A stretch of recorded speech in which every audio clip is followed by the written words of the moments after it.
It may turn out to be the burning question of the government shutdown. Just what is the definition of a wall on the Mexican border? In 2006, New York Senator Chuck Schumer, now one of the leaders of the anti-wall forces, voted to build 700 miles of fence. 3 years later, he said progress in ending illegal immigration was defined by construction of a 630-mile border fence that create a significant barrier to illegal immigration on our southern land border. And he slammed people who called illegal immigrants undocumented workers. Illegal immigration is wrong, plain and simple. Until the American people are convinced that we will stop future flows of illegal immigration, we will make no progress on dealing with the millions of illegal immigrants who are here now. So why not a wall, Senator Schumer? I demanded answers. In 2006, you supported the Secure Fence Act. In 2009, you said you would pay for 630 miles of border fence. In 2013, always been. Wait, 2013, yeah. Secure the Border Security Economic Opportunity Bill. You had all of these things where you supported a wall. No, none of them have wall in it, zero, and that's why no wall was ever built. So there is not a nickel of wall up, because none of those have.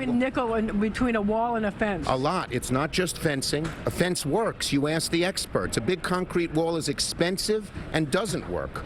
Whereas drones, you don't just need fencing. You need drones, you need helicopters, and you need roads. The agents can't get people crossing the border because they can't get there. In addition to fencing with me, Schumer also argued that the president doesn't need $5 billion for a wall because he has yet to spend the $1.7 billion for border security they already gave him.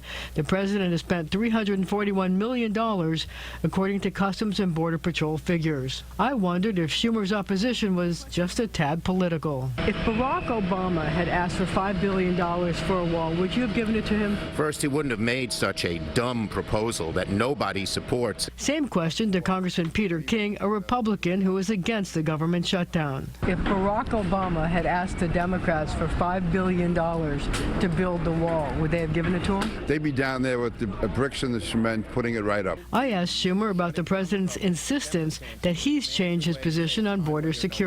What do you say to him when he says you flip-flopped? I've been consistent from 2006. No one even talked about a wall in 2006, 2009, 13. In 2009, he also said, we must do as much as we can to gain control of our borders as soon as possible. And in 2019, that means no wall. Well, for the record, Congressman King does see a compromise. He says get started on the wall, reopen government, and have the president support new laws to help the dreamers. The vault of videotape, right? It's amazing. Interesting just to hear the different perspectives. Thank you, Marcia.